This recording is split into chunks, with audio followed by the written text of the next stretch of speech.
Hi hello నమస్తే welcome to Suman TV. నేను మీ పవన్. ఈరోజు మనతో ఆప్షన్ ట్రేడర్ ఫణి కుమార్ గారు ఉన్నారు. గత 15 సంవత్సరాల నుంచి స్టాక్ మార్కెట్లో ఉంటూ దాన్ని బాగా స్టడీ చేసి ఎంతోమంది యువకులకు దాన్ని టీచ్ చేశారు. సో ఈరోజు మనం ఈ ఎపిసోడ్లో ఎంతో కాంప్లికేటెడ్ అనుకుంటున్న ఆప్షన్ ట్రేడింగ్ గురించి తెలుసుకుందాం. వచ్చేసేయండి. నమస్తే అండి. నమస్తే అండి. అంటే డెరివేటివ్లో ఆప్షన్స్ ట్రేడింగ్ అనేది దాని గురించి కొంచెం మా ఆడియన్స్కి వివరంగా చెప్తారా? యాక్చువల్గా డెరివేటివ్స్ అంటే something is based on other source. అంటే దీనికి దిశానిర్దేశం, స్పెసిఫిక్ డైరెక్షన్, స్పెసిఫిక్ వాల్యూ అంటూ దీనికి ప్రత్యేకంగా ఉండదు. ఇది ఆల్వేస్ ఫాలో. ఇది ఏంటంటే అసలు ప్రోడక్ట్ ఏదైతే ఉందో దాని యొక్క అండర్లయింగ్ ఎసెట్ బట్టి ఇది ఫాలో అవుతుంది. ఉదాహరణకి మనకి ఎన్ఎస్సి ఇండియాలో నిఫ్టీ స్పాట్ ప్రైస్ ఉంది. నిఫ్టీ స్పాట్ ప్రైస్ ఇవాళ 16,500 ఉంది ప్రజెంట్. ఇప్పుడు మనం ఇంటర్వ్యూ చేసే టైంకి 16,500 ఉంది. నిఫ్టీ ఫ్యూచర్స్ కూడా 16,550, 16,600 ఉంది. అంటే ఏంటి, ఇక్కడ నిఫ్టీ స్పాట్ ప్రైస్ ఏ విధంగా మూవ్ అవుతుందో నిఫ్టీ ఫ్యూచర్స్ కూడా అదే విధంగా మూవ్ అవుతుంది, +or- 50 to 60 పాయింట్స్. ఇది డెరివేటివ్స్ అంటే. యాక్చువల్గా డెరివేటివ్స్లో 2 టైప్స్ ఉన్నాయి. ఒకటి ఫ్యూచర్స్, ఇంకొకటి ఆప్షన్స్. ఫ్యూచర్ ట్రేడింగ్ అంటే ఏంటి, సాధారణంగా ప్రత్యేకంగా ఒక డ్యూ డేట్ ఉంటుంది. ఆ డ్యూ డేట్లో మనం ట్రాన్సాక్షన్ కంప్లీట్ చేయాలి. బేసిక్ లెవెల్లో చెప్తున్నాను నేను. అంటే ఏంటంటే బ్రీఫ్గా వెళ్ళట్లేదు, బేసిక్ లెవెల్లో చెప్తున్నాను, అందరికీ అర్థమయ్యేది. డ్యూ డేట్ ఉంటుంది దానికి ప్రత్యేకంగా. ఈ డ్యూ డేట్లో మనం బయింగ్ కావచ్చు, సెల్లింగ్ కావచ్చు. ఉదాహరణకి మనం ఇప్పుడు నిఫ్టీ 16,500 ఉంది. నేను ఏమైనా ఎక్స్పెక్ట్ చేస్తున్నానంటే 16,700 వరకు వెళ్తుంది అని ఎక్స్పెక్ట్ చేస్తున్నాను. రెసిస్టెన్స్ లెవెల్ అక్కడ ఉంది కాబట్టి 16,700 దాకా వెళ్తుందని ఎక్స్పెక్ట్ చేస్తున్నాను. సో నేను ఏం చేస్తాను, 16,500ది ఫ్యూచర్స్ ప్రైస్ బై చేయాలి. బై చేయాలంటే ఏంటి, ఒక సర్టైన్ డిపాజిట్ ఉంటుంది అనమాట. ఎన్ఎస్సి ఇండియా కూడా ఏదైతే రూల్స్ ఉన్నాయో ఆ రూల్స్ ప్రకారంగా ఈ బ్రోకింగ్ హౌస్ ఒక డిపాజిట్ అనేది ఫిక్స్ చేస్తారు. ఇది మనం ఈ నిఫ్టీ బై చేయాలన్నా సెల్ చేయాలన్నా ఫ్యూచర్ మార్కెట్లో. ఉదాహరణకి నిఫ్టీ ఫ్యూచర్స్ మనం బై చేయాలన్నా సెల్ చేయాలంటే ఉదాహరణకి 1,15,000 ఖర్చు అవుతుంది. ఆ 1,15,000 డిపాజిట్ చేసి మనం ఇక్కడ ఫ్యూచర్ బయింగ్ అయితే బయింగ్, ఆర్ సెల్లింగ్ అయితే సెల్లింగ్ చేస్తాం. ఇది ఫ్యూచర్ డెరివేటివ్స్ అనమాట. ఆప్షన్స్ అనేది దీనికి డిఫరెంట్. ఇది ఎట్లా అంటే, ఉదాహరణకి మనం ఏదైనా వెజిటేబుల్ మార్కెట్ కానీ లేకపోతే కూరగాయల ఫ్రూట్స్ మార్కెట్ కానీ వెళ్తాం. మనం వెళ్తున్నప్పుడు సాధారణంగా కేజీ టమాటా కానీ లేకపోతే ఫ్రూట్స్లోకి వచ్చి కేజీ డజన్ అరటిపళ్ళు కానీ ఇట్లా కొనాలనుకుంటాం. ఓ కేజీ టమాటా కొన్నాం. మనం షాప్ కీపర్ని అడిగాం, కేజీ టమాటా ఇవ్వండి అంటే మనకి ఇచ్చేసాడు. మనం సాధారణంగా ఏం చేస్తామంటే కేజీ టమాటాలు ఎలాగ ఉన్నాయి, ఏంటి క్వాలిటీ ఎలా ఉంది అనేసి చెక్ చేస్తాం. చెక్ చేసి అందులో కుళ్ళిపోయిన టమాటాలు ఏవైతే ఉన్నాయో అవన్నీ పక్కన పడేస్తాం. అదే ఆప్షన్స్ అంటే. ఆప్షన్స్ అంటే ఎట్లా ఉంటుందంటే, ఒక సర్టైన్ ప్రోడక్ట్ ఏదైతే ఉందో అది ఎక్స్పైరీ అవ్వడానికి సిద్ధంగా ఉంటుంది అనమాట. దానికి వీక్ కావచ్చు, మంత్ కావచ్చు, ఏదైనా కావచ్చు. ఆ ఎక్స్పైరీ అయ్యే ప్రోడక్ట్ మీద మనం గేమ్ ఆడాలన్నమాట. అంటే ఇప్పుడు ప్రజెంట్ 16,500 ఉంది ఇది నిఫ్టీ. ఇది ఒక ప్రోడక్ట్ 16,500 ఉంది నిఫ్టీ. మనం ఏమనుకుంటున్నాం అంటే 16,700 వెళ్తుంది అని అనుకుంటున్నాం. 16,700 వెళ్తుంది అని అనుకుంటున్నాం. సో అందు గురించి మనం ఏం చేస్తామంటే బెట్టింగ్ కాస్తాం. ఏమని, 16,700కి నిఫ్టీ వెళ్తుంది, సో నేను 20 రూపీస్ బెట్టింగ్ కాస్తున్నాను. ఇది అంటే 16,700 వెళ్తుంది అని చెప్పేసి 20 రూపాయలు బెట్టింగ్ కాస్తాను. మనం ఆప్షన్స్లో ఏమంటాం అంటే దాన్ని 20 రూపాయలది, అదే 20 రూపీస్ మనం ప్రీమియం వాల్యూ అంటాం. ఈ 16,700 ఏమో స్ట్రైక్ ప్రైస్, 20 రూపీస్ అనేది ఏమో ప్రీమియం వాల్యూ. మీకు అర్థమైందా అన్నది? 20 రూపీస్ అనేది ప్రీమియం వాల్యూ. ఇప్పుడు నేను ఏదైతే బెట్టింగ్ కాసానో ఎక్స్పైరీ అంటే ఆ టమాటా పండు నథింగ్ బట్ నిఫ్టీ. ఆ టమాటా పండు కుళ్ళిపోయే లోపల నిఫ్టీ అనేది 16,800 వెళ్తే నేను ఏదైతే బెట్టింగ్ కాసానో 20 రూపీస్ది అది 100 రూపీస్ అవ్వచ్చు, 120 రూపీస్ అవ్వచ్చు. అంటే వాల్యూ పెరుగుతుంది. That is nothing but options trading అనమాట. దీంట్లో మనం బై చేయొచ్చు. అంటే బయింగ్ అంటే పెరుగుతుందని బెట్టింగ్ కాయచ్చు, లేకపోతే ఆ 20 రూపీస్ది 0 అయిపోతుంది అని చెప్పేసి కూడా మనం బెట్టింగ్ కాయచ్చు. Either whatever it maybe. మనం ఎంచుకునే స్ట్రాటజీస్ బట్టి, ఎంచుకునే హెడ్జింగ్ ఆప్షన్స్ బట్టి ఉంటుంది అనమాట. ఇదే ఆప్షన్స్. అంటే డెరివేటివ్స్లో ఆప్షన్స్, ఫ్యూచర్స్ అని 2 ఆప్షన్స్ ఉన్నాయి కదా. సో ఎక్కువ మంది ఎక్కువ ఆప్షన్స్కి వస్తారు, ఎందుకు డెరివేటివ్స్కి ఎందుకు వెళ్ళరంటారు? అంటే ఉదాహరణకి ఎలాగంటే అండి, ఇప్పుడు ఫ్యూచర్స్లో మనం బై చేయాలంటే ఉదాహరణకి నిఫ్టీ ఫ్యూచర్స్లో బయింగ్ చేయాలంటే అంటే నాకెడ్గా హెడ్జింగ్ వితౌట్ హెడ్జింగ్ కాకుండా నాకెడ్గా ఫ్యూచర్స్లో బై చేయాలంటే దగ్గర 1,10,000 మనం పెట్టుబడి పెట్టాలి.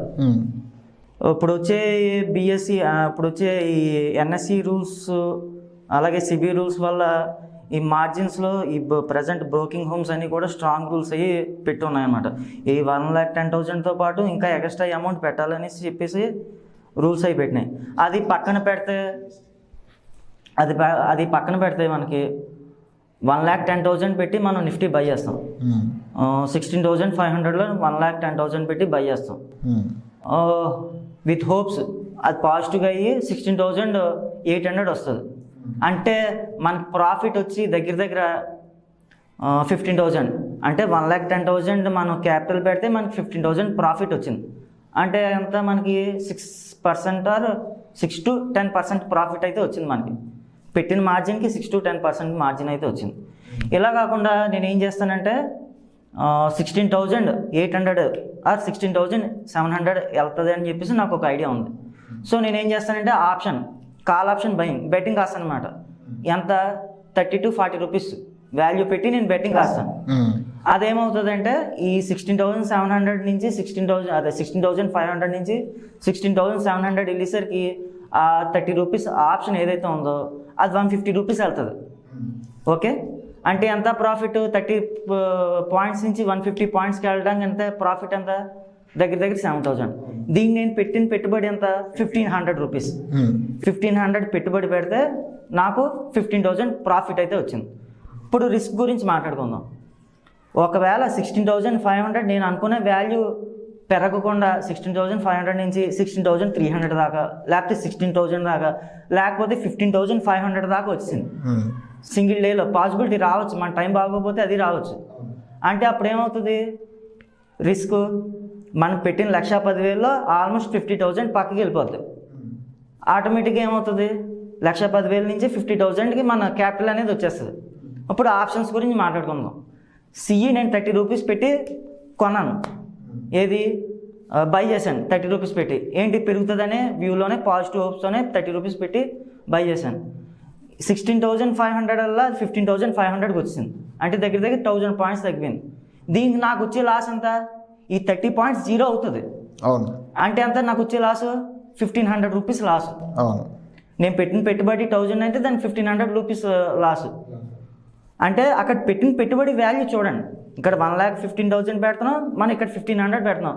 సో కామన్ పీపుల్ ఎవరైతే ఉన్నారో వాళ్ళు ఏ విధంగా ఆలోచిస్తున్నారంటే నాకు ఇంతే రిస్క్ ఉంది, సో నేను ఆప్షన్స్లోకి వెళ్తే మంచిదని చెప్పేసి ఆలోచిస్తున్నారనమాట. ఇంకా ఆప్షన్ సెల్లింగ్ అని ఒకటి ఉంది, అదైతే రిస్క్, అది సింగిల్గా చేస్తే రిస్క్ అనమాట. అది అంటే 30 పాయింట్స్ పాసిబిలిటీగా జీరో అవుతుంది.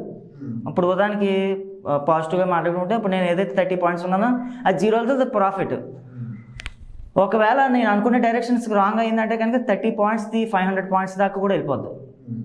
దానికి ఆప్షన్ సెల్లింగ్ సాధారణంగా 1,10,000 నుంచి 1,20,000 ఛార్జ్ చేస్తారు. అవును, ఆటోమేటిక్గా ఏంటి మార్జిన్ అనేది తగ్గిపోద్ది. సో మనం ఏం చేయాలంటే దీనికి ఆప్షన్ సెల్లింగ్తో పాటు option buying hedging concept apply చేయాలన్నమాట.